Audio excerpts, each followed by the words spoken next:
pulling you back into a caloric deficit, a small caloric deficit, 500 calories, 10, 15, 20% depending who you are. What's up? 筋肉翻訳です。さあ今日は筋肥大のためのカロリーコントロールの決定版見ていきましょう。減量のため、筋肥大のためにはカロリーコントロールが必須です。でもずっと同じカロリーにしてしまうと体はそのカロリーに慣れてしまって本来求めていた効果が得られなくなってしまうんです。今回はそうならないためのカロリーコントロールのガイドラインをベンさんが教えてくれています。後半では細かい数字以外の概要についてまとめているので最後まで見ていってください。どうぞ。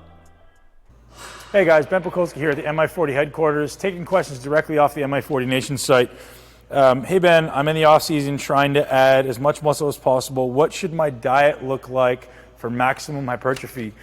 Well, we know, let's look at basics, right? We know logically I need to be in a caloric excess pretty much all the time. So that's step one. Where do those calories come from can be completely dependent on where you are, who you are, what your body composition looks like right now, how your body responds to carbs versus fats.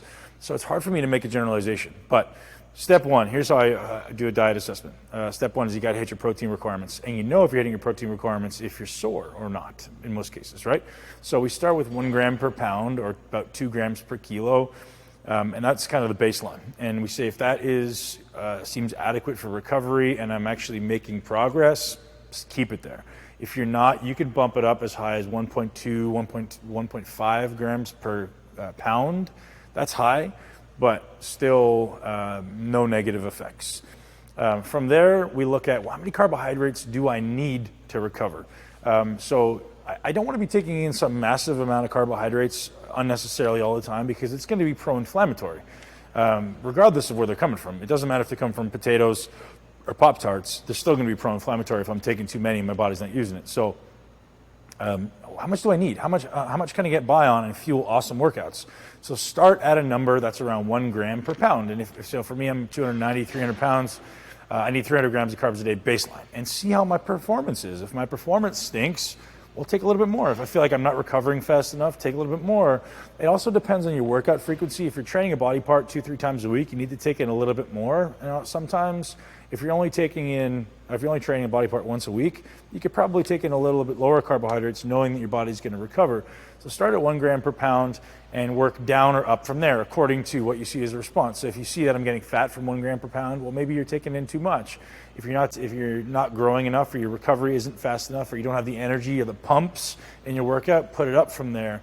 And from there, I just fill the rest with good high quality fats, primarily based around saturated fats and omega-3s, some omega-9s.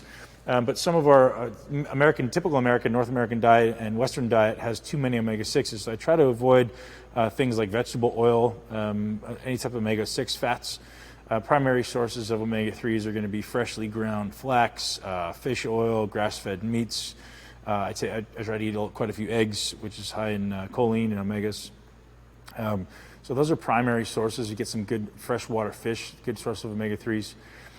So as far as protein sources, rotate your protein. It doesn't have to be on a day-to-day basis, but certainly as often as you can, rotating through. Don't stick with chicken, tuna, and fish. That's just such a terrible idea. Try to get through as many things as possible. So here in the gym, I eat elk, I eat venison, I eat bison, I eat beef, obviously chicken, turkey, as many different types of fish as I can, and just try to get whatever I can have access to, depending where in the world I am or what I can get at that particular time. So starting in a caloric excess, how much over your first of all, you got to establish your BMR, right? So for me, I think my BMR is like 3,400 calories, which means I burn that in a coma. I start there, and then I'll go 500 calories over to start and see what happens.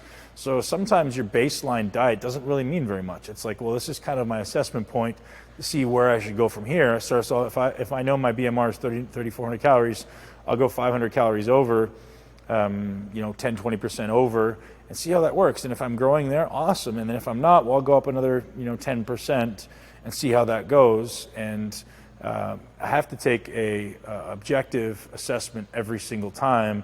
Otherwise, I can't just go, hey, I think you need to eat 5,000 calories because I can't see you. I don't know how your body responds. So paying attention to those things And if you see your body fat going up, if you start getting upwards of 12%, acknowledge that there's going to be a whole bunch of negative things that start happening around that point. Maybe they start earlier, maybe they start later, depending on who you are. But there's literally this point, it's like the tipping point analogy where things just start to go south. So you hit a point where if you're under 10%, you can kind of get away with a lot. And if you're over 12%, you can't get away with anything. Your body starts accumulating fat and you're like, what the hell just happened? You end up at 18 before you blink. So pay attention to that because there's a whole bunch, and it's a subjective number. I don't know if it's 10, 12, 14, it's dependent for you. But there's this point where your body starts accumulating fat, where you increase your estrogens, or at least your conversion of testosterone to estrogen. You increase your inflammation, your body keeps more cortisol. It's just a whole bunch of negative stuff you just don't want to have to deal with. So really manage that inflammation in the off season.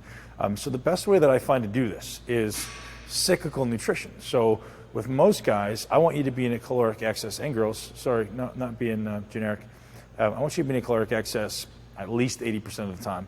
But as soon as you start to see your body fat creep up, I want you to do what we call a reset phase. So it may require you to be in a growth phase for 5, 7, 10, 14 days before we see any accumulation of body fat. Because it sometimes takes that long to really accumulate that much glycogen in your muscles, depending who you are. Some people take days, especially if you're training hard, to really fill out your glycogen. Once you find your body started to store fat, then we're going to do a reset phase, pulling you back into a caloric deficit, a small caloric deficit, 500 calories, 10, 15, 20%, depending who you are, below your BMR, for a short phase. And for most people, it's somewhere between 3 to 5 days. Some people need a little bit longer, and all you're looking for there is you're looking for a little bit of a drop in weight. That's going to be inevitable from less glycogen. You're going to hopefully see a decrease in body fat almost immediately. So switching that, and most of those shifts come in the form of carbohydrates. I like to keep my fats and my protein relatively consistent and just kind of shift everything around carbohydrates. So try that. It seems to be it is really effective. If your goal is fat loss, you want to do the exact opposite. We'll do that in a separate video, but you want to do the exact opposite where you're spending more time in below basal metabolic rate phase. But don't do that for too long because your metabolism will shut down, and then you got to do reset phases in the high calorie phase. So there you have it, guys. Hopefully that's helpful. I get tons of questions on the MI40 Nation site. I'm in there answering every single day. さあ、いかがでしたでしょうか。体脂肪率が上がりすぎると筋肉もつきづらく、体脂肪も落ちづらくなってしまう。体脂肪が増え始めたらマイナスカロリーにして調整をする。炭水化物のみ量を切り替えて調整する。大まかなまとめはこんな感じですね。体脂肪が落ちづらくなる体脂肪率は人によって違うので、自分をしっかり見つめていろんなタイミングや方法を試すことが大事になりそうです。みんなはどのくらいでベストだと感じますか？コメント欄で教えてください。僕は細かい数字は見つけられてないですが、下腹部に血管が出ている状態だと体脂肪が落ちやすく筋肉もつきやすい状況かなと感じています。最後まで見ていただいてありがとうございます。感想や動画のリクエスト、チャンネル登録お待ちしています。ではまた。I won't look back when you're around. I won't think twice when you're gone. Don't hesitate to call me back. 'Cause you're